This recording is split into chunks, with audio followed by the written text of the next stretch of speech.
I'm really excited for this conversation for so many reasons. And one of them is, of course, the fact that C-Suite Conversations is continuing, and HRMATT or HRMATT is no stranger to the Now Morning Show and, of course, to TTT.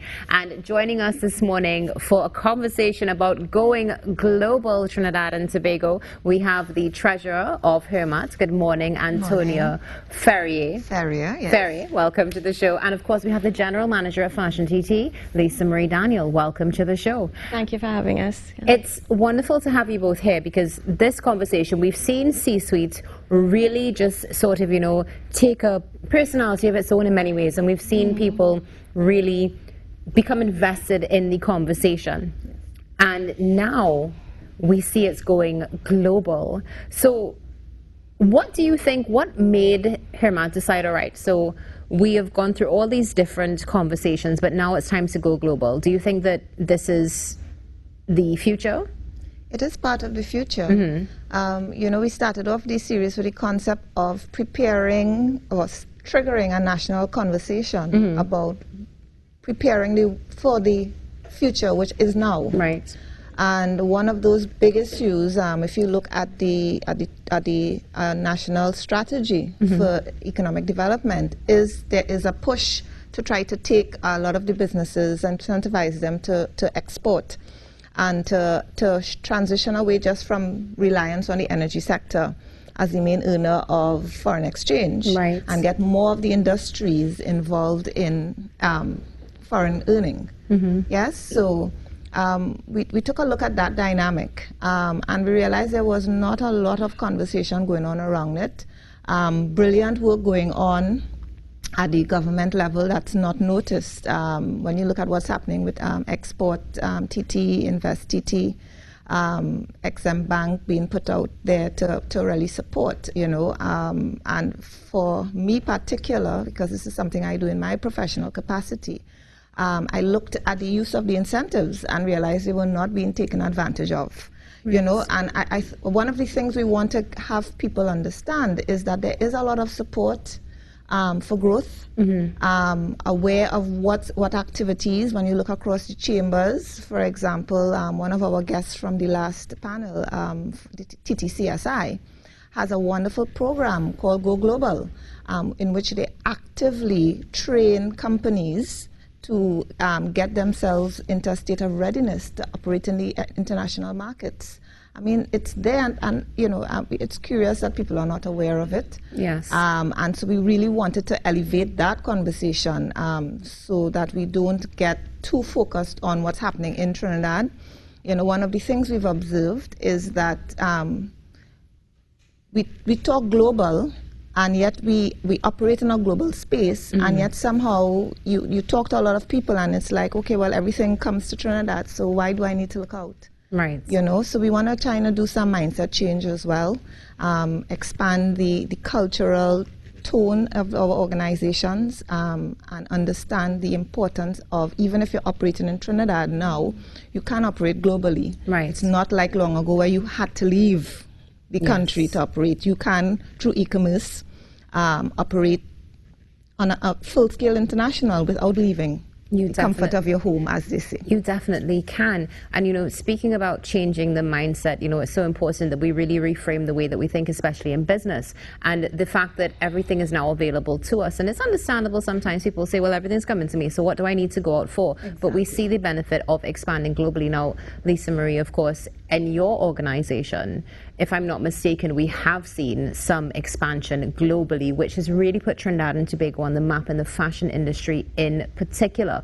How do you feel about global expansion for sectors outside of the energy industry in Trinidad and Tobago, and what has the experience been like? I feel very positive about it. I think, more than ever, we are on the cusp of global expansion. I mean, I feel really positive about the fashion industry. As I tell everyone, we are on an upward trajectory. Really and truly, Fashion TT has been in existence for the last 7 years. And in doing so, we have been administrating several business capacity programs for our designers. So we work with an estimated 200 designers annually. and it's 4 tiers. So the thing about it is that we want to go global, but how do we go global? We have to build a foundation in terms of understanding how to build business. And then we move up in terms of basically supporting you and fostering your ecosystem within Trinidad and Tobago to understand where to go to manufacture, understand how to get financing, how to build relationships with international consumers and buyers. So we've been doing a lot of groundwork, and really and truly this year we went global with like our top 11 designers within Trinidad and Tobago. I mean, we know the top, right? So we know the Mailings, the Claudia Pegasus, we have Eclipse Eli, we have J. Angelique, we have the Hideout Clothing, and these designers are like hard workers. You know, I always love to talk about the success story with the Hideout Clothing. The Hideout Clothing basically, over the last 5 years or so, guys, basically drove throughout the United States and visited buyers and retail outlets, knocked on doors. And you know, I listen to them and I'm in such awe with them, you know, because basically they are like really and truly what we look at in terms of going global. So we have those designers that we've been supporting. We basically worked with a consultant based out in Houston to support them in terms of building the marketing and awareness, building contact listings and our full records in terms of the people who would essentially buy into our niche in Trinidad and Tobago. And these programs are annual.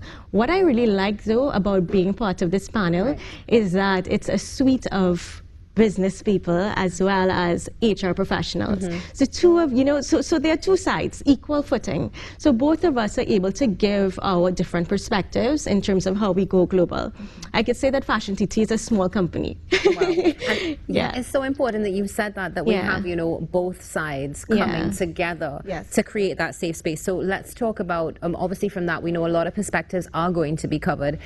And I'm not too sure how much time we have left for our conversation, but I do want to get to your keynote speakers and other panelists and participants, because I know that you really have some esteemed people coming to the table. Yes. So, you know, the objective is really to have people understand the HR, from the HR side, understand the business side of it, because we have to align people to these strategies, and the issues are very different. So we have, we start our model now, we start with the government perspective, right? So we have the Minister of Trade and we have the Minister of Foreign Affairs and CARICOM Affairs coming in, because there's a piece, and you would have heard with AmChan and the government, you saw the role of the embassies and the missions in supporting trade. So to hear that perspective, and on the panel itself, we have the chairman of InvestTT, Franca Costello. We have taxi driver from the Energy Services, from the Energy Chamber. We have, of course, Lisa Daniel, Elson James from GMMB Bank representing the financial sector. And, we have Roger Roach. Roger Roach, CEO of Lazuri. CEO of Lazuri. Representing multiple things. And now this is the interesting thing about the panel. Although we brought them in one capacity, they're also sitting on other boards. And can talk on a multiple, not just on the industry that they are actively operating in, but other perspectives. So we're going to hear what's happening with Export TT, people who excel like Angostura, who excel in that global marketing and brand marketing, that's so important. Roger Roach will be able to talk a bit about what's happening with PALA, which is an initiative with TSTT that's going to facilitate e-commerce for small businesses, to go global. So you're going to get that coming in. And as I said, we really want to create that global mindset. And HR has a role to play in creating that change. But for them to do that, they too have to understand the business side of it. And when we talk to people like taxi driver of the Energy Chamber, where they do a lot of trade facilitation for their members, one of the things that came out in that conversation was, you know, we think about going global and we think about the people, but before you can do it, you have to have a clear vision. And especially for small companies, the internal capacity at the management level to understand what it takes to get the financing, to do the marketing, to do the entry strategy. And that's a conversation that gets missed as well, as in terms of the management capability development. So just one thing I wanted to say. So I wanted to say that, when we talk about HR, Fashion TT is a small company. We have a small base. But HR isn't only about managing your staff in your company, of which we foster and show our staff in terms of how to lead and empower them. But HR can also be in terms of outsourcing the capital outside. And that's how we build linkages and the ecosystem. So that's what we've been doing. So excited to talk about it. It's so exciting. And ladies, I wish we had more time. Unfortunately, for today, we have to wrap, but hoping that we can have you back soon to continue the discussion. Trinidad and Tobago, HRMATT, I sound a bit strange. HRMATT is having, of course, going global. It's happening at the Hyatt Regency Hotel on Wednesday. Tomorrow, yes. Tomorrow. You do not want to miss it. There is so much information, numerous perspectives, and the best way for you to learn, reframe your mindset, and push your business out there for the world to see. Lisa Marie Daniel, thank you. Miss Ferrier, thank you as well.